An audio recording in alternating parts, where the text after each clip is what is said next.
तो स्वागत है आपका यूनिक स्टडी पॉइंट चैनल पे। अब अगर हम लोग बात करते हैं ट्रांसमिशन लाइन में कंडक्टर्स जो यूज किए जाते हैं, वो कितने टाइप के कंडक्टर्स यूज किए जाते हैं, कौन कौन से कंडक्टर्स जो है वो यूज किए जाते हैं। तो हेडिंग डालेंगे types of conductor. Types of conductor, types of conductor. तो पहला कंडक्टर जो होता है वो कौन सा होता है? Solid conductor. Solid conductor, solid conductor या दूसरे नाम से भी कहा जाता है स्ट्रैंड्स कंडक्टर। ठीक है। सेकंड अगर बात करते हैं तो वो कंडक्टर कौन सा होता है? Stranded conductor. स्ट्रैंडेड कंडक्टर,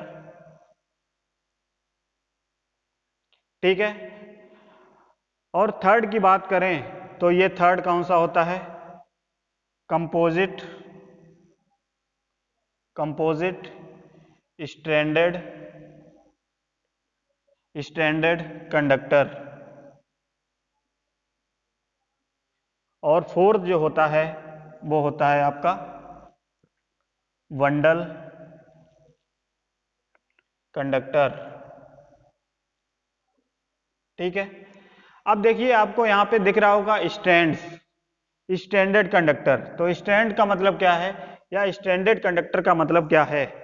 तो हमेशा याद रखेंगे स्टैंडर्ड कंडक्टर का मतलब क्या होता है? एक सिंगल वायर कंडक्टर, यानी कि इसमें केवल एक ही वायर हो, एक ही कंडक्टर हो, तो उसको हम लोग क्या बोलते हैं? Single wire conductor. स्टैंड को ही हम लोग क्या कह देते हैं? एक सिंगल वायर का कंडक्टर हो, यानी कि जैसे सपोज करिए आपका ये कंडक्टर है, तो इसमें क्या है? ओनली एक कंडक्टर है। और बहुत सारे अपने कंडक्टर देखे होंगे जिसमें एक ही, जैसे ये इंसुलेशन आपका लगा है, उसके अंदर बहुत सारे तार होते हैं, बहुत सारे वायर होते हैं, तो वो आपका कंडक्टर स्टैंड नहीं कहलाएगा। स्टैंडर्ड कंडक्टर कौन सा होगा? केवल उसमें क्या होगा? आपका एक सिंगल कंडक्टर होगा, वही आपका क्या कहलाता है? स्टैंड कंडक्टर कहलाता है। ठीक है। तो इसी तरीके से ये सॉलिड कंडक्टर, सॉलिड कंडक्टर का मतलब क्या है? आपका जो क्रॉस सेक्शनल एरिया होगा उसका वो बिल्कुल सॉलिड होगा, वो आपका होलो कंडक्टर नहीं होगा। होलो कंडक्टर भी आपका यूज किया जाता है ट्रांसमिशन लाइन में, बट सॉलिड कंडक्टर की अगर बात करें बिल्कुल ठोस कंडक्टर, ठीक है, उसी को हम लोग स्टैंड कंडक्टर भी बोलते हैं। अब बात करते हैं सेकंड की, स्टैंडर्ड कंडक्टर। तो स्टैंडर्ड कंडक्टर क्या होता है? स्टैंडर्ड कंडक्टर आपके वो कंडक्टर होते हैं जिसमें आपका क्या किया जाता है? बहुत सारे कंडक्टर्स को, सिंगल वायर कंडक्टर्स को क्या किया जाता है? ट्विस्टेड करके ट्विस्टेड फॉर्म में बनाया जाता है। अब जो स्टैंडर्ड कंडक्टर होता है इसी को हम लोग क्या करते हैं? इसी से हम लोग बनाते हैं एसीआर कंडक्टर। क्या बनाते हैं? ACSR conductor. ठीक है। इसी को आप क्या बोलते हैं? स्टैंडर्ड कंडक्टर को एसीएसआर कंडक्टर। अब एसीआर कंडक्टर का मतलब क्या है? इसका अगर फुल फॉर्म की बात करें तो क्या होगा? Aluminium, aluminium conductor steel reinforced, steel reinforced. अब ये क्या होता है? तो देखिए एसीआर कंडक्टर आपका ऐसे कंडक्टर होते हैं जिसमें क्या होता है? आपका एक कंडक्टर आपका स्टील का होता है, यानी कि इसमें देखो कहा गया है स्टील रेनफोर्स्ड। एक कंडक्टर आपका स्टील का कंडक्टर होगा और इस स्टील के कंडक्टर के चारों तरफ एक एल्युमिनियम की लेयर बना दी जाती है, एल्युमिनियम कंडक्टर्स की लेयर बनाई जाती है, वो भी एक ट्विस्टेड फॉर्म में बनाई जाती है। अब ये किस तरीके से बनाई जाती है? जो भी आप ट्रांसमिशन लाइन देखते हैं वो सारे कैसे होते हैं? एसीआर कंडक्टर्स होते हैं। ठीक है। तो एसीआर कंडक्टर की बात करें किस तरीके से डिजाइन किया जाता है, तो एसीआर कंडक्टर बेसिकली एक फॉर्मूला होता है, उस फॉर्मूले के बेसिस पे ही आपके क्या किए जाते हैं? उसके साइज को या उसके डायमीटर के बेसिस पे ही डिसाइड किए जाते हैं, उस फॉर्मूले के बेसिस पे। जैसे अगर बात करें तो एसीआर कंडक्टर बनाने का एक फॉर्मूला होता है n = 3x² + 3x + 1। अब इसमें n जो आपको फॉर्मूले में दिख रहा है इसको क्या रिप्रेजेंट करते हैं? जहां पे n क्या है? n शो करता है नंबर ऑफ स्ट्रैंड। तो नंबर ऑफ स्ट्रैंड यानी कि स्ट्रैंड की संख्या को रिप्रेजेंट करता है। अब स्टैंड की ही बात करें तो स्टैंड का मतलब क्या है, एक सिंगल वायर, यानी कि कितने वायर का यूज करके आप कंडक्टर बना रहे हो। ठीक है, तो अब इसमें x जो है, x क्या होता है, x शो करता है आपका क्या, नंबर ऑफ लेयर्स को, नंबर ऑफ लेयर्स। ठीक है, इसी तरीके से अगर कंडक्टर का साइज आपको पता करना है तो कंडक्टर का साइज आपका डायमीटर के बेसिस पे निकालना है। तो देखिए क्या करते हैं, डायमीटर अगर आपको निकालना है, टोटल डायमीटर ऑफ कंडक्टर, तो इसका फॉर्मूला होता है 2x² - 1। ठीक है, ये फॉर्मूले होते हैं बेसिकली, इनटू इसमें क्या होता है, ब्रैकेट में d और होता है। तो ये क्या है, टोटल डायमीटर है कंडक्टर की, जो भी आप सारे कंडक्टर का यूज करके आप बनाते हैं। और d क्या है आपका, d जो शो करता है वो आपको दिखाता है कि यहाँ पे हम लोग लिख लेते हैं कि d क्या शो कर रहा है, d इक्वल्स टू क्या होता है, डायमीटर होती है ऑफ ईच स्टैंड, यानी कि प्रत्येक स्टैंड की जो डायमीटर होती है वो आपकी d से रिप्रेजेंट की जाती है। अब देखिए एसीआर कंडक्टर किस तरीके से बनाते हैं, जैसे अगर हम लोग बात करते हैं कि n की वैल्यू, अगर हम लोग क्या करते हैं, n 1 सेलेक्ट करते हैं, ठीक है, या सपोज करिए n क्या है, नंबर ऑफ स्टैंड है, यानी कि कितने कंडक्टर हमको यूज करने हैं, कितने कंडक्टर लेने हैं। तो उस बेसिस पे अगर हम लोग x की वैल्यू सपोज करिए, हम सपोज करते हैं 1 रखते हैं, तो यहां से अगर नंबर ऑफ कंडक्टर देखना है, निकालना है, तो कैसे निकालोगे, 3 × 1 का स्क्वायर प्लस 3 × 1 प्लस 1। तो यहां से जब आप सॉल्व करोगे तो ये क्या हो जाएगा, 3 3, यानी कि ये 7 आ जाएगा, यानी कि n इक्वल्स टू 7। 7 का मतलब क्या है, नंबर ऑफ स्टैंड आप 7 यूज कर रहे हो, और x क्या है, ये क्या रिप्रेजेंट करती है, नंबर ऑफ लेयर्स को।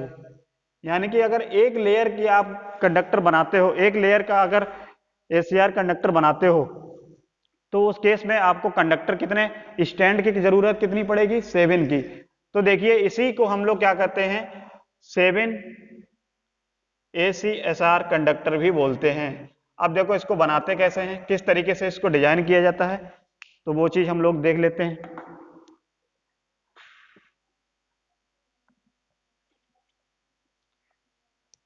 तो यहां पे आपने देखा कि 7 SDR कंडक्टर का यूज करना है, बनाना है, तो आपको क्या करना पड़ेगा, नंबर ऑफ लेयर 1 रखनी पड़ेगी, x की वैल्यू 1 रखोगे और n की वैल्यू यहां से निकालोगे। n क्या है, एक कंडक्टर, n का मतलब समझिए कितने इंडिविजुअल कंडक्टर, ठीक है, यानी कि जो स्टैंड होते हैं भाई, एक सिंगल वायर कंडक्टर। तो इस तरीके से 7 कंडक्टर का यूज करके आपको एक SCR कंडक्टर बनाना है। तो वो कैसा बनाना है, ट्विस्टेड फॉर्म में। तो देखिए किस तरीके से बनाया जाता है, तो बीच में जो कंडक्टर होता है 1, क्योंकि 7 कंडक्टर को लेना है आपको, तो 7 स्टैंड को लेना है, 1 2 3 4 5 6 7 कंडक्टर हो गए, यानी कि 7 स्टैंड हो गए। तो इसको हम लोग क्या बोलते हैं, स्टैंड बोलते हैं, ठीक है, एक स्टैंड। ऐसे ही 1 2 3 4 5 6 7, तो 7 स्टैंड का यूज करके हमने क्या किया, 7 ACR कंडक्टर बना लिया। अब इसमें जो मिडिल वाला कंडक्टर होता है, जो सेंटर में जो कंडक्टर होता है, वो कंडक्टर आपका कैसा होता है, स्टील का कंडक्टर होता है। कैसा होता है, स्टील कंडक्टर होता है। और ये स्टील का कंडक्टर होने के कारण ही इसको हम क्या बोलते हैं, ACR, यानी कि एल्युमिनियम कंडक्टर स्टील रेनफोर्स्ड, यानी कि स्टील का क्या किया गया, रेनफोर्स्ड किया गया है इसके चारों तरफ, एक एल्युमिनियम कंडक्टर के चारों तरफ। और ये जो कंडक्टर आपको दिखाते हैं, ये देखिए एक नंबर ऑफ लेयर, एक लेयर बनी है आपकी। तो ये जो कंडक्टर होते हैं बाहर वाले, जो स्टील कंडक्टर होते हैं, इसके चारों तरफ एक लेयर बनी है। वो लेयर किस कंडक्टर की बनी होती है, वो आपकी एल्युमिनियम कंडक्टर की बनी होती है, एल्युमिनियम कंडक्टर की, ठीक है। अब अगर बात करते हैं कि 7 ACR कंडक्टर में मिडिल में स्टील कंडक्टर का यूज क्यों किया जाता है, तो आप जानते हैं कि जो एल्युमिनियम होता है, तो एल्युमिनियम के अगर स्टील वायर का यूज ना किया जाए, तो एल्युमिनियम आप देखेंगे उसको जो मैकेनिकल स्ट्रेंथ होती है, उसको जब आप इस तरीके से तोड़ने की कोशिश करेंगे तो वो आसानी से टूट सकता है। अगर हम लोग क्या करते हैं उसकी यानी कि तोड़ने की कोशिश करेंगे तो टूट जाएगा। तो टूटने का मतलब क्या है, उसकी मैकेनिकल स्ट्रेंथ, उसकी मजबूती कम है। अब इस मजबूती को बढ़ाने के लिए, क्योंकि आप जानते हैं कि लाइन तो बहुत लंबी लंबी लाइन होती है, तो इसकी मजबूती भी चाहिए हमको। तो मजबूती के लिए क्या करते हैं हम लोग, स्टील कंडक्टर का यूज करते हैं। उसके मिडिल में एक स्टील का कंडक्टर डाल देते हैं, जिससे हमारा क्या बन जाता है, और ये स्टील एससीआर कंडक्टर बन जाता है। जितने भी आपके 7 एससीआर कंडक्टर बनाना हो या और भी लेयर बनानी है तो एक्स की वैल्यू बढ़ाते जाएंगे, वहां से नंबर ऑफ स्टैंड निकलते जाएंगे, उस बेसिस पे आपका ये एससीआर कंडक्टर को डिजाइन किया जाता है। ठीक है, अब देखो यहां से हमने एक फॉर्मूला आपको लिखाया था कि अगर टोटल इसकी कंडक्टर का साइज देखना है या डायमीटर देखनी है तो वो क्या होती है, डी से रिप्रेजेंट करते हैं। और इसकी अगर कैलकुलेट की जाए कि कितनी डायमीटर है तो उसको किस फॉर्मूले से निकालेंगे, d इक्वल्स टू 2x² - 1। यहां से आप कैलकुलेट कर लेंगे। ठीक है, इंटू डी और है। ठीक, अब देखिए d जो है वो क्या है, एक इंडिविजुअल कंडक्टर की डायमीटर। ये क्या है, इंडिविजुअल कंडक्टर की डायमीटर है। स्मॉल डी जो दिखाया गया है वो इंडिविजुअल कंडक्टर की डायमीटर है। ठीक है, इस तरीके से हम लोग क्या करते हैं, एससीआर कंडक्टर को बनाते हैं। ठीक है, इतनी बात समझ में आ गई। ठीक है, तो बेसिकली स्टील का कंडक्टर क्यों करते हैं, टू प्रोवाइड, क्या करते हैं, to provide mechanical strength, mechanical strength. तो मैकेनिकल स्ट्रेंथ को या मजबूती बढ़ाने के लिए क्या करते हैं, स्टील कंडक्टर को हम लोग एल्युमिनियम कंडक्टर के चारों तरफ एक एल्युमिनियम स्टील का कंडक्टर डाल देते हैं। ठीक है, तो इस तरीके से ये सारे कंडक्टर्स होते हैं आपके। इस तरीके से एससीआर कंडक्टर का डिजाइन किया जाता है। अब कंपोजिट कंडक्टर की बात करें तो कंपोजिट कंडक्टर का मतलब क्या है, बहुत सारे एससीआर कंडक्टर को क्या किया जाता है, एक कंबाइंड करके कंपोजिट कंडक्टर बना दिया जाता है। ऐसे ही बंडल कंडक्टर की बात करें तो बंडल कंडक्टर को भी हम लोग आगे देखेंगे, क्योंकि बंडल कंडक्टर को हम लोग थोड़ा डिटेल में पढ़ेंगे। तो जब हम पढ़ेंगे तो उसको आगे हम आपको अच्छे से बताएंगे। ठीक है, तो इस तरीके से ये क्या होता है, ट्रांसमिशन लाइन में ये सारे कंडक्टर्स आपके जनरली यूज किए जाते हैं। तो सबसे ज्यादा यूज जो किया जाता है वो कौन सा होता है, स्टैंडर्ड कंडक्टर। तो स्टैंडर्ड कंडक्टर की बात करें तो वो कौन सा कहलाता है, एससीआर कंडक्टर। ठीक है, एससीआर कंडक्टर को किस तरीके से बनाते हैं, किस तरीके से डिजाइन करते हैं, वो आपका इस फॉर्मूले के बेसिस पे देख सकते हो। ठीक है, तो इस तरीके से हम लोग ने कंडक्टर के टाइप्स पढ़ लिए। अब अगर हम लोग बात करते हैं कि ट्रांसमिशन लाइन जो होती है आपकी, ठीक है, तो ट्रांसमिशन लाइन में कौन कौन से पैरामीटर्स होते हैं। ठीक है, तो आपने सुना होगा कि ट्रांसमिशन लाइन जो होती है वो डिस्ट्रीब्यूटेड नेटवर्क होती है। तो डिस्ट्रीब्यूटेड नेटवर्क क्यों कहा जाता है उसको, एक आपने सुना होगा लंप्ड नेटवर्क और एक सुना होगा डिस्ट्रीब्यूटेड नेटवर्क। तो लंप्ड नेटवर्क का मतलब क्या होता है, एक ऐसा नेटवर्क जिसको हम लोग क्या करते हैं, सेपरेट कर सकते हैं। वो सिस्टम, वो नेटवर्क आपका लंप्ड नेटवर्क कहलाता है। अब सेपरेट आप किसको कर सकते हो, सेपरेट आप ऐसे नेटवर्क को कर सकते हो जिसमें आपका रेजिस्टेंस, कैपेसिटर या इंडक्टर, इनकी वैल्यू मार्केट से लेकर के आओ और उसको सर्किट को बनाते हैं, और बनाने के बाद उसका एनालिसिस करते हैं और उसको बाद में सेपरेट भी कर सकते हैं, अलग अलग भी कर सकते हैं। ठीक है, तो ये ऐसा नेटवर्क आपका क्या कहलाता है, लंप्ड नेटवर्क कहलाता है। कौन सा, लंप्ड नेटवर्क। तो लंप्ड नेटवर्क क्या होता है, जो आपका सेपरेबल हो, सेपरेबल हो, यानी कि ये क्या होता है, ये प्रैक्टिकली हम लोग क्या करते हैं, प्रैक्टिकली इसको हम लोग बना सकते हैं। जबकि डिस्ट्रीब्यूटेड नेटवर्क की बात करें, डिस्ट्रीब्यूटेड नेटवर्क, तो डिस्ट्रीब्यूटेड नेटवर्क ऐसा नेटवर्क जिसमें आपके जो पैरामीटर्स होते हैं वो आपको उनका इफेक्ट तो देखने को मिलेगा, बट वो प्रैक्टिकली आपको उसमें नहीं देखने को मिलते हैं। जैसे हो गया आपके ट्रांसमिशन लाइन, तो ट्रांसमिशन लाइन में क्या है, कंडक्टर्स हैं। अब इन कंडक्टर्स पे आपसे ये कहा जाए कि यहाँ पे कंडक्टर कौन सा है, सॉरी रेजिस्टेंस कहाँ पे है, इंडक्टर कहाँ पे है और कैपेसिटर कहाँ पे है, तो आप कैसे बताएंगे, नहीं बता सकते हैं। तो कैसे आप डिसाइड करेंगे, तो बेसिकली जो कंडक्टर होते हैं आपके डिस्ट्रीब्यूटेड नेटवर्क में, कोई भी जो पैरामीटर्स होते हैं आर एल सी, ठीक है, और जी, ये पैरामीटर्स, इनका हमको क्या देखने को मिलता है, इफेक्ट देखने को मिलता है, यानी कि ये इनका इफेक्ट यानी कि प्रॉपर्टीज देखने को मिलती है। ठीक है, तो जब हमको प्रॉपर्टीज देखने को मिलती है, इसलिए हम लोग क्या करते हैं, इनको सेपरेट भी नहीं कर पाएंगे, नॉट सेपरेबल। तो जब सेपरेट नहीं कर पाएंगे, इसीलिए हम लोग क्या करते हैं, इस सर्किट को क्या बोलते हैं, डिस्ट्रीब्यूटेड नेटवर्क बोलते हैं। ठीक है, यानी कि अगर आप इसमें पता करना चाहें रेजिस्टेंस या कैपेसिटेंस, तो हर पॉइंट पे आपकी क्या कुछ ना कुछ अलग मिलती जाएगी। किसी भी पॉइंट पे क्या होगी, आपकी लेंथ के साथ में बढ़ती जाएगी, यानी कि RLC पैरामीटर लेंथ के साथ में बढ़ते जाएंगे। ठीक है, तो इस तरीके से आपका सेपरेट डिस्ट्रीब्यूटेड नेटवर्क और लंप्ड नेटवर्क में डिफरेंस समझ गए। ठीक है, अब अगर बात करते हैं ट्रांसमिशन लाइन, हमने बताया कि डिस्ट्रीब्यूटेड नेटवर्क तो होती है और इसमें बेसिकली 4 पैरामीटर्स होते हैं। कौन कौन से 4 पैरामीटर्स का इफेक्ट देखने को मिलता है, इसलिए हम लोग क्या करते हैं, 4 पैरामीटर्स का यूज करके हम लोग उसको एक सर्किट बनाते हैं, उसका इक्विवेलेंट सर्किट बनाते हैं। और उसका इक्विवेलेंट सर्किट की अगर बात करते हैं ट्रांसमिशन लाइन में, तो उसका इक्विवेलेंट सर्किट किस तरीके से हम लोग डिजाइन करते हैं, तो देखिए इसको हम लोग समझ लेते हैं।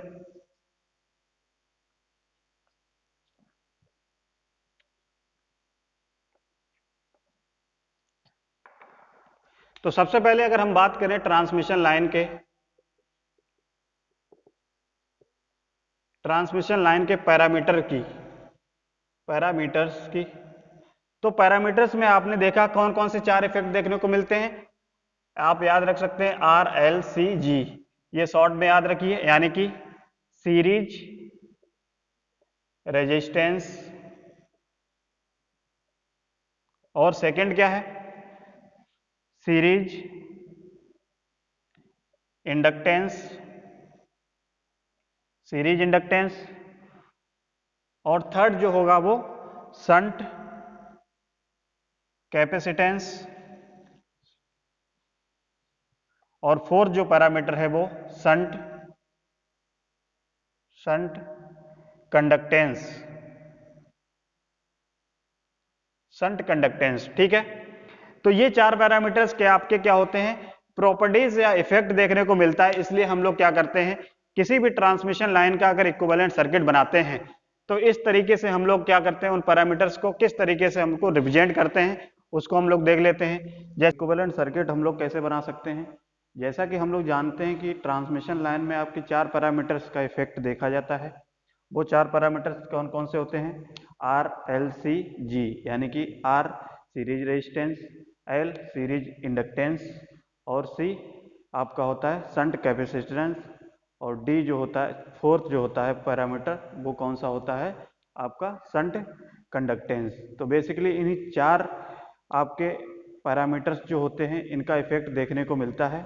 अब इन्हीं पैरामीटर्स को हम लोग अगर इक्विवेलेंट सर्किट में दिखाते हैं, तो किस तरीके से हम लोग दिखाएंगे, तो चलिए हम लोग इक्विवेलेंट सर्किट बनाते हैं ट्रांसमिशन लाइन का। ये बस बार आपका जनरेटिंग स्टेशन से बस बार कनेक्ट है, और बस बार से ही आपका क्या किया जाता है, ट्रांसमिशन लाइन कनेक्ट की जाती है कंज्यूमर एंड तक, यानी कि लोड सेंटर तक। तो इसमें देखिए जो भी 4 पैरामीटर्स होते हैं, उनको किस तरीके से इंडिकेट करते हैं, रेजिस्टेंस और आपका इंडक्टेंस जो होगा वो सीरीज में देखने को मिलता है, और कैपेसिटेंस जो होता है वो आपका शंट में देखने को मिलता है। कैपेसिटेंस की बात करें और ये कंडक्टेंस है। तो इस तरीके से हम लोग क्या करते हैं कि भी किसी भी ट्रांसमिशन लाइन के इक्विवेलेंट सर्किट को बना सकते हैं। ठीक है, अब यहाँ पे जो CG आपको दिख रहा है, ये क्या होता है, आपका कंडक्टर और ग्राउंड के बीच में ये कैपेसिटेंस इफेक्ट देखने को मिल रहा है, और ये भी आपका क्या है, ग्राउंड से और लाइन के बीच में जो कैपेसिटेंस देखने को मिलता है, उसको हम लोग CG से रिप्रेजेंट कर दिए हैं। ठीक, तो इस तरीके से ये ट्रांसमिशन लाइन का आपका इक्विवेलेंट सर्किट होता है। अब हम लोग बात कर लेते हैं कुछ और आगे। अब हम लोग बात करते हैं आपकी जो ट्रांसमिशन लाइन पे, हमने बताया कि हाई वोल्टेज जो ट्रांसमिशन होता है, पावर का अगर ट्रांसमिशन करना होता है, अगर हाई वोल्टेज पे करते हैं, तो उसके क्या बेनिफिट्स होते हैं, उसके क्या एडवांटेज होते हैं, उसको हम लोग देखते हैं। ठीक है, तो हेडिंग डालेंगे एडवांटेज ऑफ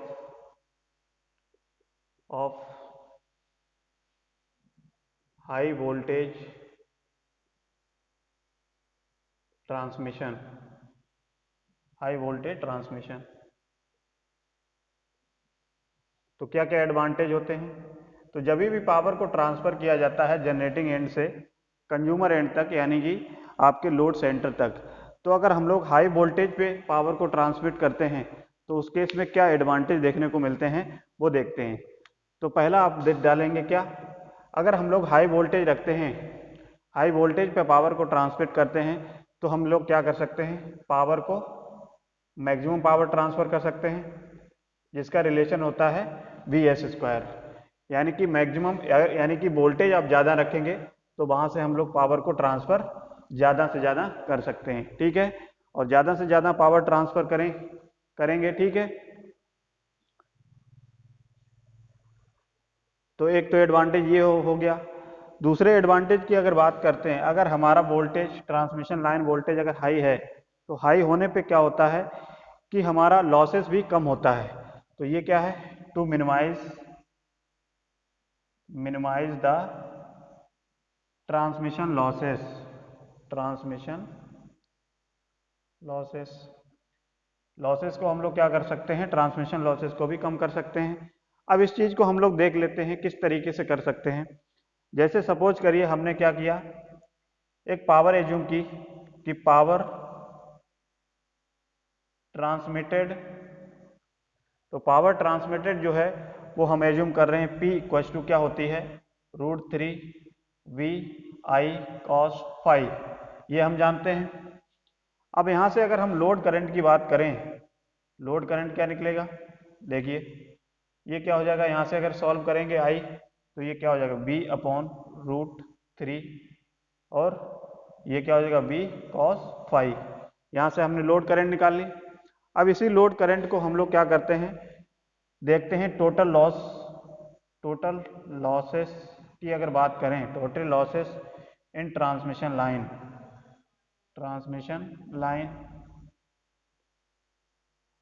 तो वो क्या हो जाएगी 3I²R, यही होगा लॉसेस। अब यहाँ से हम लोग क्या करते हैं, लोड करंट की वैल्यू यहाँ पे पुट कर देते हैं, तो ये क्या आ जाएगा relation, P/√3 V cos phi का होल स्क्वायर इंटू R, यही आ जाएगा, ठीक है।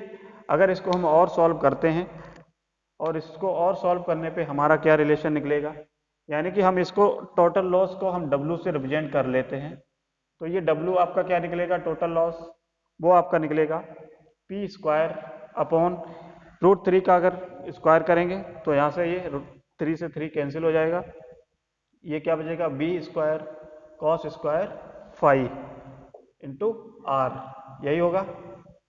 तो यहाँ से आप देख सकते हो, अगर आपका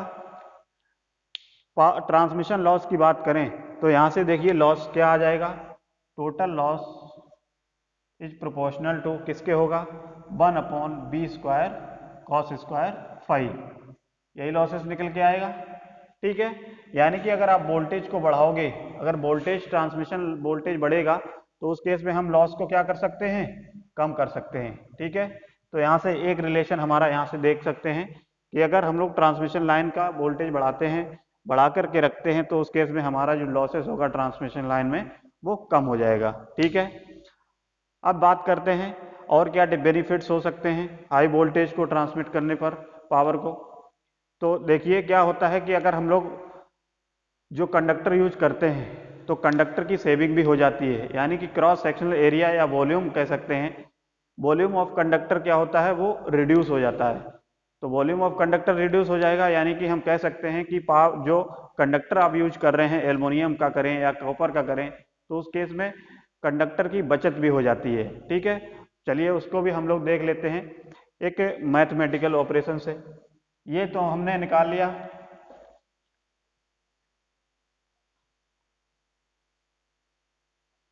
तो थर्ड जो आपका एडवांटेज क्या हो जाएगा हाई वोल्टेज रखने का, to reduce the volume of conductor, यानी कि कंडक्टर के वॉल्यूम को भी हम लोग कम कर सकते हैं। वॉल्यूम कंडक्टर कम करने का मतलब क्या है, कंडक्टर में आपकी बचत हो जाएगी, ठीक है।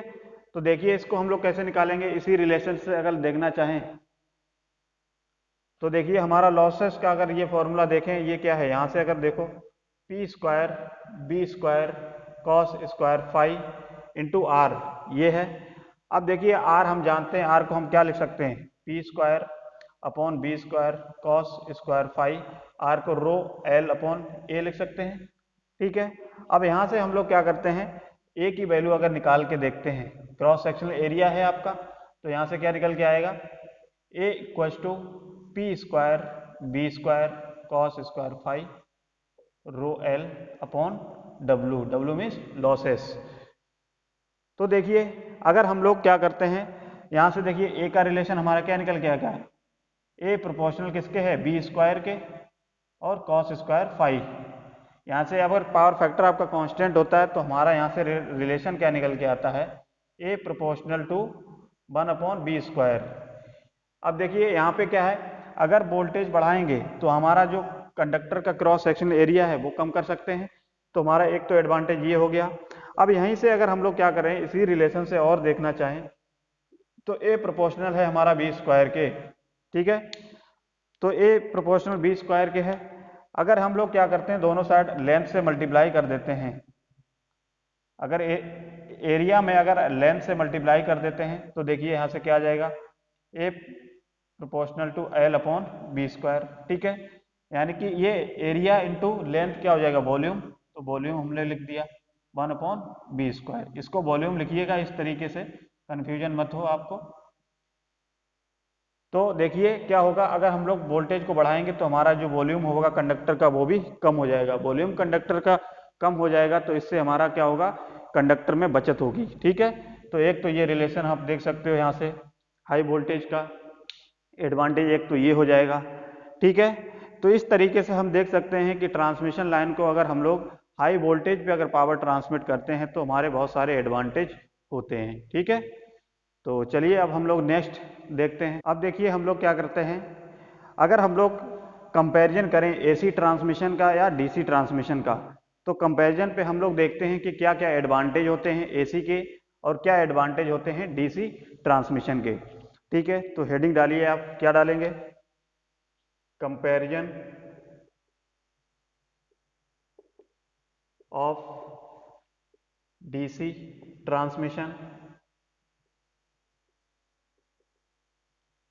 And AC transmission.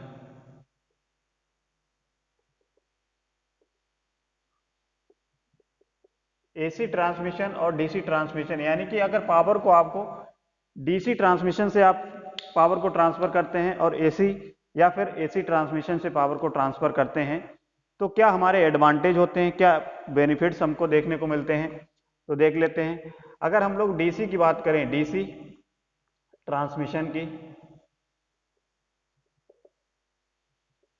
DC transmission की अगर बात करें तो इसके हम लोग एडवांटेज लिखते हैं, डीसी ट्रांसमिशन एडवांटेज या एडवांटेज ऑफ डीसी ट्रांसमिशन। तो देखिए एडवांटेज हमारा एक क्या आ जाएगा, अगर हम लोग डीसी को प्रेफर करते हैं, डीसी ट्रांसमिशन को प्रेफर करते हैं पावर को ट्रांसफर करने के लिए, तो हम देख सकते हैं कि अगर पावर हम लोग डीसी का यूज करते हैं तो यहाँ से हम लोग 2 कंडक्टर का यूज करके ही हम पावर को ट्रांसफर कर सकते हैं। ठीक है, तो हम लिख सकते हैं क्या, ओनली 2 कंडक्टर्स रिक्वायर, 2 कंडक्टर से ही हम लोग पावर को ट्रांसफर कर सकते हैं। अगर कंपेयर करें एसी से तो एसी में क्या होता है, मिनिमम आप 3 कंडक्टर्स का यूज कर सकते हैं। इसमें लिख सकते हैं only 2 conductors requires compare to 3 conductor in AC transmission. AC transmission यानी कि पावर को अगर एसी में ट्रांसमिट करोगे तो 3 कंडक्टर की रिक्वायरमेंट होगी, जबकि हम डीसी अगर ट्रांसमिशन का यूज करते हैं 2 कंडक्टर से ही पावर को ट्रांसफर कर सकते हैं। तो यहाँ से आप देख सकते हो, अगर 2 कंडक्टर का मतलब क्या है, आपके एक कंडक्टर सेव हो गया, यानी कि कंडक्टर की सेविंग होगी यहाँ पे, तो हमारा एक एडवांटेज ये भी हो जाएगा कि सेविंग ऑफ कंडक्टर, कंडक्टर की भी सेविंग हो गई, एक ये एडवांटेज में आ जाएगा आपके डीसी में। दूसरी अगर बात करें, अगर हम लोग डीसी का यूज करते हैं तो यहाँ से आप देख सकते हो कि इंडक्टेंस, कैपेसिटेंस इफेक्ट, ये सारे इफेक्ट नहीं होते हैं, ठीक है। ना तो क्या होता है, नो इंडक्टेंस, कैपेसिटेंस, जब इंडक्टेंस और कैपेसिटेंस जब इफेक्ट नहीं होगा तो उस केस में आपका क्या हो जाएगा, इंडक्टेंस नहीं, ना तो इंडक्टेंस ना कैपेसिटेंस इफेक्ट देखने को मिलेगा डीसी में, और जिससे क्या होगा, and phase displacement, phase displacement भी आपको देखने को नहीं मिलेगा। और जब फेज डिस्प्लेसमेंट नहीं होगा तो वहां से आपका क्या होगा, सर्ज इंपीडेंस की भी प्रॉब्लम नहीं होगी, no surge impedance. Surge impedance क्या होता है इसको हम लोग बाद में देखेंगे, ठीक है। अभी आप ये समझिए, डीसी के केस में ना तो इंडक्टेंस ना कैपेसिटेंस इफेक्ट होगा, ना फेज डिस्प्लेसमेंट का इफेक्ट होगा, जबकि एसी के केस में ये सारे इफेक्ट आपको देखने को मिलेंगे। अब देखिए, जानते हैं कि अगर डीसी सिस्टम हम यूज करते हैं, डीसी कंडक्टर में डीसी ट्रांसमिशन करते हैं, तो उस केस में आपको स्किन इफेक्ट भी देखने को नहीं मिलता है। तो क्या हो जाएगा यहाँ पे, एक no skin effect, skin effect, skin effect भी नहीं होगा। अब स्किन इफेक्ट क्या होता है, तो स्किन इफेक्ट अभी हम लोग आगे डिटेल में पढ़ेंगे। अभी फिलहाल ये समझिए कि स्किन इफेक्ट एक ऐसा इफेक्ट होता है जिसमें क्या होता है कि अगर हम एसी करंट को फ्लो करते हैं कंडक्टर में, तो एसी करंट को फ्लो करने से जो करंट की डेंसिटी होती है वो कंडक्टर के सरफेस पे क्या होता है, मैक्सिमम करंट की डेंसिटी देखने को मिलती है, जबकि आपकी जो कंडक्टर का सेंटर होता है, यानी कि जो कोर होती है, उस पे जो करंट की डेंसिटी होती है वो आपकी मिनिमम होती है। तो इसीलिए इस करंट का जो यूनिफॉर्म नॉन यूनिफॉर्म डिस्ट्रीब्यूशन जो होता है कंडक्टर में, जो करंट का नॉन यूनिफॉर्म डिस्ट्रीब्यूशन होता है, इसी इफेक्ट को हम लोग क्या बोल देते हैं, इसी फिनोमेना को हम बोल देते हैं स्किन इफेक्ट, ठीक है। तो इसको हम लोग आगे जब पढ़ेंगे तो डिटेल में बताएंगे किस तरीके से स्किन इफेक्ट होता है और स्किन इफेक्ट से क्या क्या दिक्कतें आती हैं। स्किन इफेक्ट से आपका क्या होता है, इफेक्टिव एरिया बढ़ जाता है। तो इफेक्टिव एरिया जब बढ़ने से क्या होता है, आपका जो रेजिस्टेंस, एसी का रेजिस्टेंस होता है डीसी के कंपैरिजन में वो थोड़ा अधिक होता है, ठीक है। तो बेसिकली यही स्किन इफेक्ट भी इसमें नहीं होता है, क्योंकि करंट का जो डिस्ट्रीब्यूशन होता है डीसी के केस में वो यूनिफॉर्म होता है, ठीक है। इसको हम लोग आगे देखेंगे,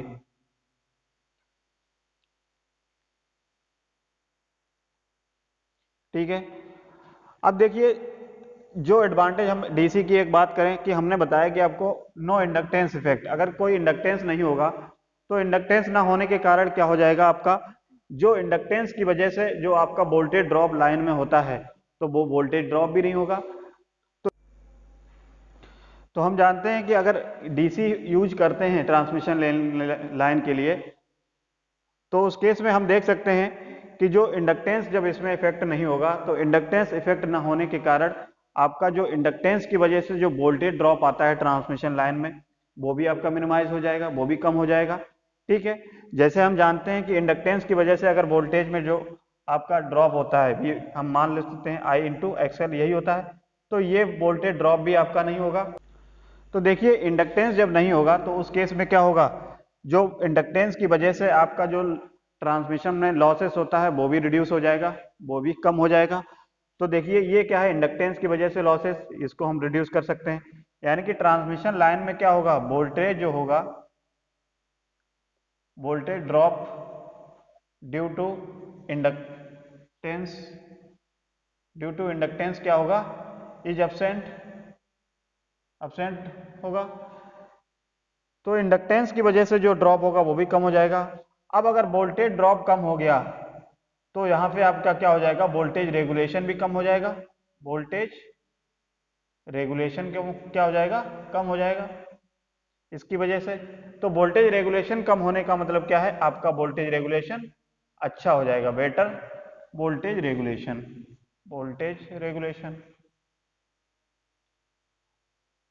तो ये सारे क्या होते हैं, आपके एडवांटेज हैं डीसी के केस में। डीसी अगर ट्रांसमिशन करते हैं तो डीसी ट्रांसमिशन के केस में ये सारे एडवांटेज हैं। कुछ और एडवांटेज हैं, उनको भी हम लोग देख लेते हैं। तो नेक्स्ट एडवांटेज हम लोग क्या लिखते हैं? नेक्स्ट एडवांटेज आपका ये है कि अगर सेम वर्किंग वोल्टेज की बात करें, यानी कि अगर हम लोग एसी और डीसी के केस में सेम वर्किंग वोल्टेज की बात करते हैं, सेम वर्किंग वोल्टेज, तो क्या होता है डीसी के केस में आपका जो पोटेंशियल का स्ट्रेस होता है, यानी कि वोल्टेज का जो स्ट्रेस होता है, वो डीसी के केस में आपका कम होता है in comparison to AC potential. ठीक है, तो हम देख सकते हैं क्या होता है, same working voltage condition, potential stress is less compare to AC transmission. ठीक है, तो जब पोटेंशियल स्ट्रेस कम होगा, यानी कि वोल्टेज का स्ट्रेस कम होगा, तो इस केस में आपका जो लाइन पे जो पोटेंशियल का स्ट्रेस कम होगा, तो आप जानते हैं कि पोटेंशियल का स्ट्रेस प्रोपोर्शनल है। हमने बताया कि वोल्टेज रेटिंग आपकी किस बेसिस पे डिफाइन, वोल्टेज रेटिंग से क्या होता है, प्रोपोर्शनल किसके होता है, इंसुलेशन के। तो इंसुलेशन के भी प्रोपोर्शनल होता है। तो हम कह सकते हैं कि अगर पोटेंशियल स्ट्रेस कम होगा तो हमको इंसुलेशन की रिक्वायरमेंट भी कम होगी। तो इंसुलेशन की रिक्वायरमेंट भी कम हो जाएगी, तो हम कह सकते हैं इंसुलेशन रिक्वायरमेंट इज लेस। ठीक है, तो इंसुलेशन की रिक्वायरमेंट भी कम हो जाएगी। अब देखिए नेक्स्ट अगर एडवांटेज की बात करें, अगर हम लोग डीसी को यूज करते हैं तो नेक्स्ट एडवांटेज आपका क्या होता है इसमें, कोरोना लॉस।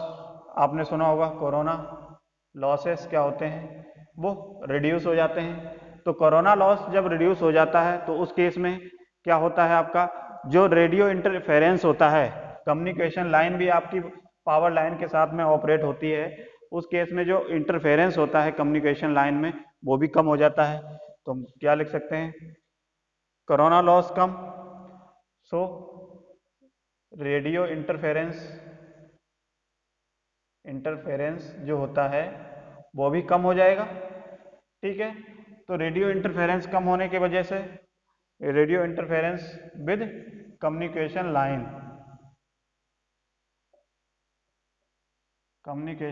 लाइन। अब देखिए इस पॉइंट को हम लोग समझ लेते हैं। जैसे आप जानते हैं, आपने सुना भी होगा कि पहले क्या होता था कि जो पावर कंडक्टर्स होते हैं, जो पावर के कंडक्टर्स होते हैं, उन्हीं के साथ में कम्युनिकेशन लाइंस भी आपके साथ में रन करती हैं। तो उस केस में अगर हमारा कोरोना बढ़ जाता है तो उस केस में जो पावर लाइंस होती हैं, जो टेलीफोन्स लाइंस होती हैं, उनमें भी क्या हो जाता है, इंटरफेरेंस आने लगता है। अब क्यों आता था, वो कोरोना की वजह से। तो कोरोना क्या है, कोरोना एक तरीके से आप कह सकते हो कि कोरोना आपका एक, जब किसी भी कंडक्टर में जब हाई करंट फ्लो करते हैं तो उस केस में क्या होता है, उसके जो कंडक्टर के चारों तरफ जो एयर होती है, तो एयर का आयनाइजेशन हो जाता है, और एयर का आयनाइजेशन होने की वजह से आपका क्या होता है, एक पर्पल, एक कह सकते हैं कि पर्पल कलर की एक लाइट सी निकलती है।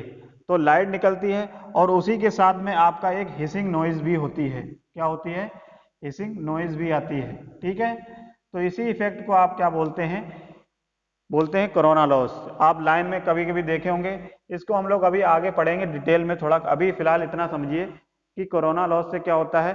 क्योंकि कंडक्टर में जब हाई करंट फ्लो हो रही होती है तो जो एयर के चारों तरफ जो डाइलेक्ट्रिक मीडियम होता है वो क्या हो जाएगा, आयनाइज हो जाता है, और आयनाइज होने से क्या होता है, एक कलर इंड्यूस करता है, एक कलर निकालता है जो पर्पल। जब ये कोरोना लॉस होता है तो उस केस में ओजोन जो गैस होती है उसका भी प्रोडक्शन होने लगता है, ओजोन गैस भी निकलती है यहाँ से। ठीक है, तो ये सारे एडवांटेज होते हैं यहाँ से। अब देखिए कुछ और एडवांटेज हैं, जैसे अगर हम लोग डीसी की यूज करते हैं तो यहाँ से कोई स्टेबिलिटी की भी प्रॉब्लम नहीं आती है। अब स्टेबिलिटी की बात क्या करें, नो स्टेबिलिटी प्रॉब्लम, तो स्टेबिलिटी की भी कोई प्रॉब्लम नहीं आती है। अब स्टेबिलिटी क्या होता है कि आपके जनरेटिंग स्टेशन पे आपने देखा होगा कि जनरेटिंग स्टेशन पे आपके बहुत बड़े बड़े जनरेटर्स लगे होते हैं, वो आपके क्या करते हैं, इलेक्ट्रिसिटी का प्रोडक्शन करते हैं।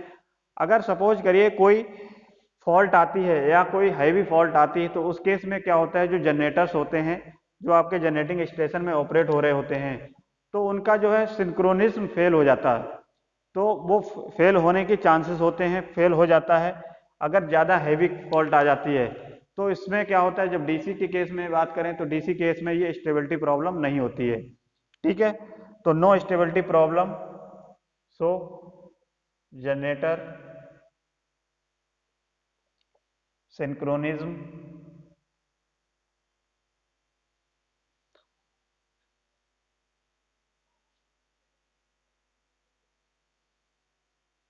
सिंक्रोनिज्म या सिंक्रोनिज्म प्रॉब्लम इज रिड्यूस।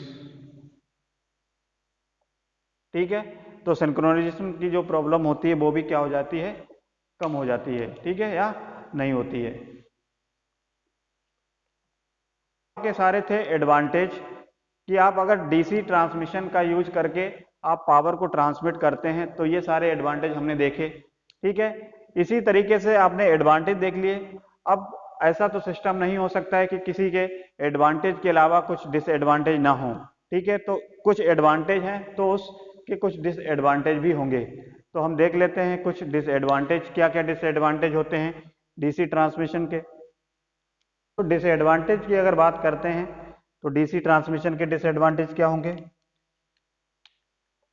तो अगर हम लोग डीसी ट्रांसमिशन का यूज करते हैं तो आप जानते हैं कि डीसी का यूज करने से हम लोग क्या करते हैं, वोल्टेज लेवल को कम या ज़्यादा यानी कि स्टेप अप और स्टेप डाउन नहीं कर सकते हैं। यानी कि ट्रांसफार्मर का यूज करके आप वोल्टेज लेवल को आप स्टेप अप या स्टेप डाउन नहीं कर सकते हो। ठीक है, तो ये क्या है, यही आपका डिसएडवांटेज है। तो कह सकते हैं कि T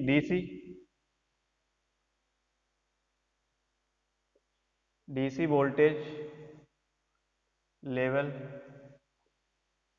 can not be step up और स्टेप डाउन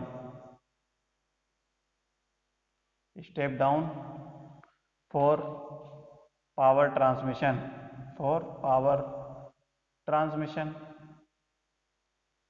ठीक है, यानी कि अगर डीसी का यूज करते हो तो आप ट्रांसफार्मर का यूज करके आप स्टेप अप और स्टेप डाउन नहीं कर सकते हो। दूसरी अगर बात करें इसके एडवांटेज की, तो दूसरी अगर बात करें तो इसका एडवांटेज, एक तो डिसएडवांटेज ये होता है कि अगर आप डीसी के केस में क्या होता है, जो इलेक्ट्रिक पावर होती है उसको हाई वोल्टेज पे आप जनरेट नहीं कर सकते हो। ठीक है, जैसे एसी के केस में आपका जनरेट 11 केवी पे जनरेट कर सकते हो, लेकिन डीसी के केस में आपका क्या होता है, जो इलेक्ट्रिक पावर होती है वो आपका हाई वोल्टेज पे जनरेट नहीं कर सकते हो। तो लिख सकते हैं क्या, electric power cannot cannot be generated at high DC at high high DC voltage.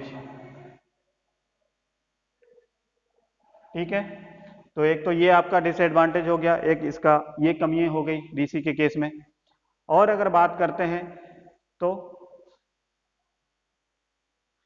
तो और अगर बात करते हैं तो डीसी में आपका जो सर्किट ब्रेकर्स होते हैं, ठीक है, सर्किट ब्रेकर्स हो गए या स्विचेज हो गए, उनकी अलग अलग लिमिटेशंस होती हैं। ठीक है, तो क्या होता है, circuit breaker and switches has on their ratings their limitation. ठीक है, तो ये सारे आपके क्या हैं, डीसी ट्रांसमिशन के डिसएडवांटेज। अब हम लोग कुछ और देख लेते हैं। ये तो हमने डीसी की बात कर ली, एडवांटेज और डिसएडवांटेज। इसी तरीके से अब हम लोग देखते हैं कि एसी अगर हम लोग लेते हैं, एसी ट्रांसमिशन पे अगर पावर को ट्रांसमिट करते हैं, तो उस केस में आपका क्या होगा, एडवांटेज और क्या होगा, डिसएडवांटेज। ठीक है, तो एडवांटेज हम देख लेते हैं अब एसी के केस में। Advantage of AC transmission,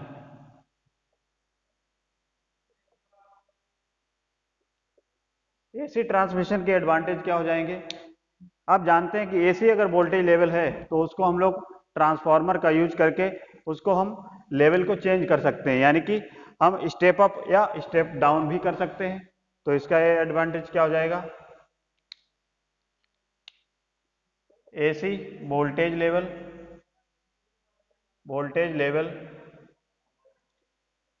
can be step up and step down. ठीक है, एक तो ये एडवांटेज हो गया। दूसरा एडवांटेज की अगर बात करें तो दूसरा एडवांटेज एसी का ये होता है कि हम लोग एसी के केस में हम जनरेशन हाई वोल्टेज पे कर सकते हैं। तो हम लिख सकते हैं generation of AC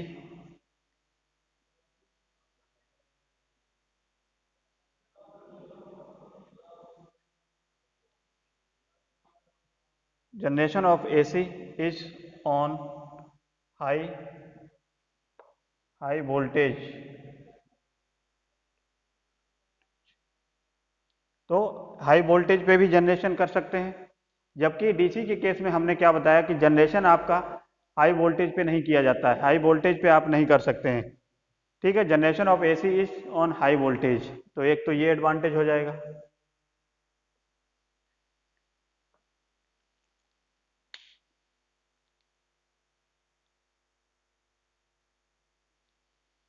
third advantage की अगर बात करते हैं तो थर्ड एडवांटेज आपका ये हो जाएगा कि अगर एसी का यूज करते हैं तो जो भी आपके इक्विपमेंट्स या जो सिस्टम होता है उसकी जो मेंटेनेंस कॉस्ट होती है वो आपकी कम होती है कंपैरिजन टू डीसी के केस में। ठीक है, तो हम इसको लिख सकते हैं मेंटेनेंस ऑफ सबस्टेशन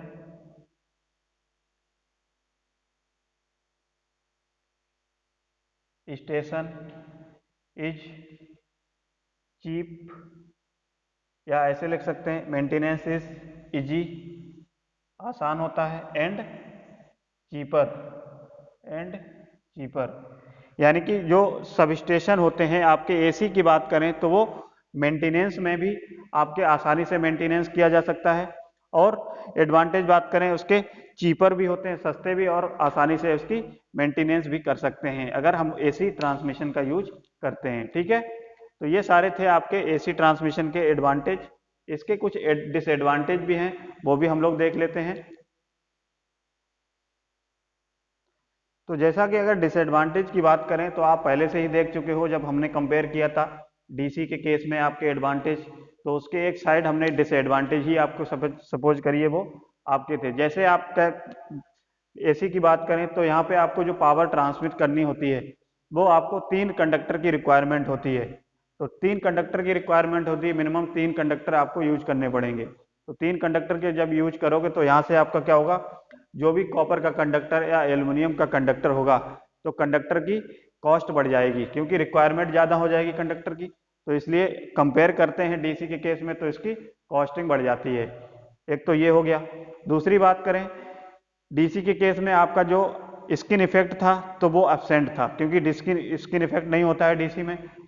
जबकि आपका एसी अगर सिस्टम यूज करते हैं तो उसमें आपका कंडक्टर्स में क्या होता है, स्किन इफेक्ट होता है, और स्किन इफेक्ट की वजह से क्या होता है, आपका इफेक्टिव रेजिस्टेंस इंक्रीज हो जाता है, और इफेक्टिव इंक्रीज होने की वजह से क्या होगा, आपका जो लॉसेस होगा वो भी इंक्रीज हो जाएगा ट्रांसमिशन लाइन में। ठीक है, तो ये सारे आपके क्या होते हैं, डिसएडवांटेज होते हैं। आप लिखना चाहें तो लिख लीजिए क्या है डिसएडवांटेज ऑफ एसी ट्रांसमिशन।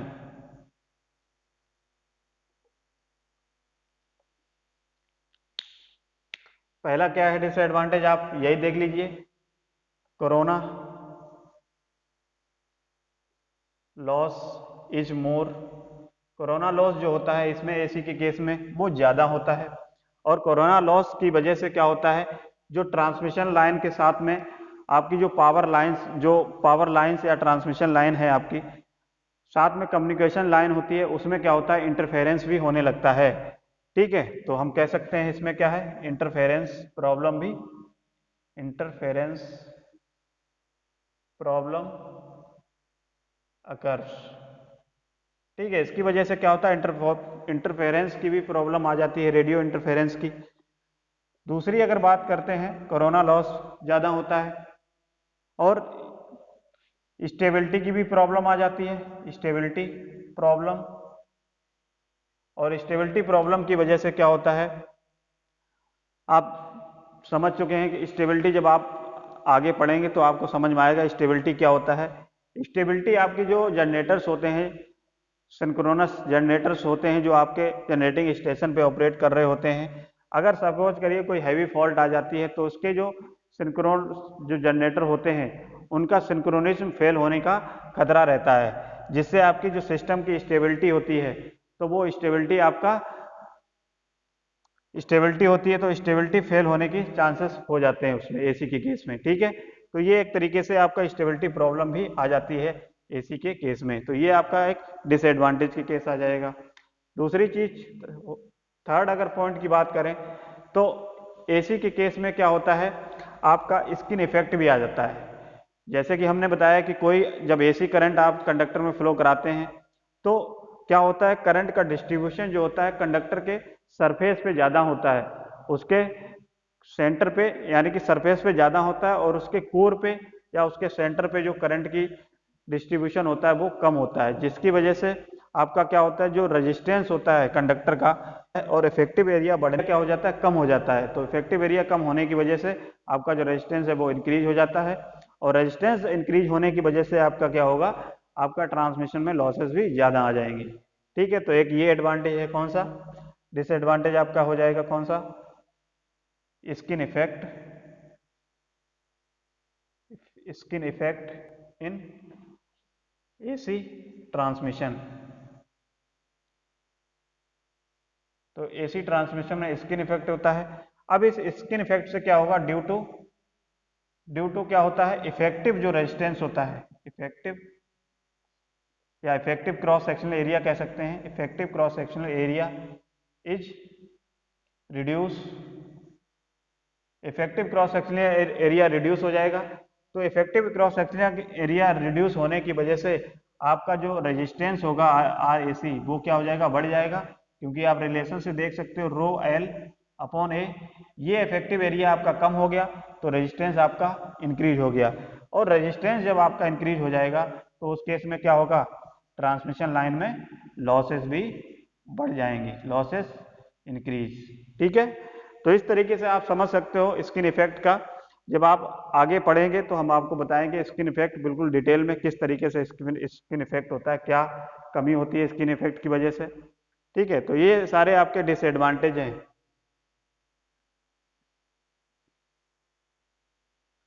तो ये सारे आपके क्या हैं, डिसएडवांटेज। कुछ और डिसएडवांटेज होते हैं, उनको भी अगर लिखना चाहते हैं तो लिख सकते हैं।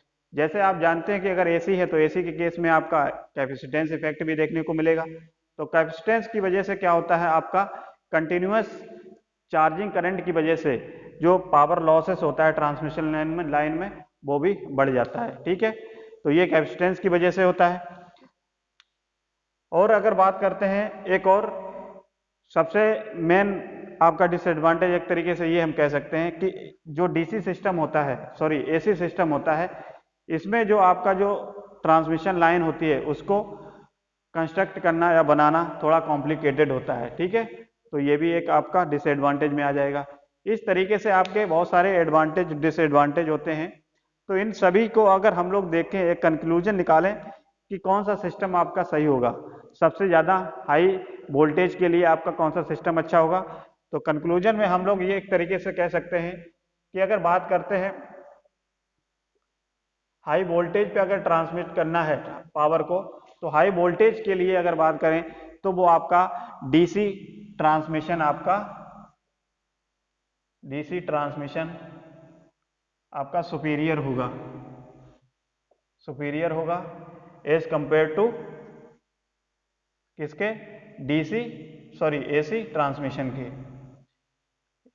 ट्रांसमिशन के। तो इसीलिए क्या होता है, अब आज के समय में थोड़ा डीसी पे भी थोड़ा ध्यान दिया जाने लगा है डीसी ट्रांसमिशन के लिए। अब डीसी ट्रांसमिशन में हम लोग करते क्या है, बेसिकली जनरेशन तो आपका एसी पे ही होता है, बट उसका ट्रांसमिशन केवल क्या किया जाता है, डीसी के केस में किया जाता है। ठीक है, वो चीज़ हम लोग नेक्स्ट लेक्चर में देखेंगे किस तरीके से क्या होता है, उसका एक सिंगल लाइन डायग्राम होता है, किस तरीके से हम लोग जनरेटिंग स्टेशन से वोल्टेज लेवल को बढ़ाते हैं और बढ़ाने के बाद फिर उसको हम लोग क्या करते हैं, डीसी में कन्वर्ट करते हैं, और डीसी में कन्वर्ट करने के बाद उसका ट्रांसमिशन डीसी में करते हैं। फिर रिसीविंग एंड पे क्या होता है, उसको हम लोग कन्वर्टर्स लगा करके उसको हम फिर से एसी में कन्वर्ट कर लेते हैं और कंज्यूमर्स को डिस्ट्रीब्यूट कर देते हैं। ठीक है, तो वो चीज़ हम लोग क्या करेंगे, आने वाले लेक्चर्स में आपको देखने को मिलेगा। ठीक है, वहाँ से हम लोग देखते हैं। तो आज के लिए फिलहाल हम लोग इतना ही रखते हैं। ठीक है, चलिए फिर बहुत बहुत धन्यवाद। Thanks for watching.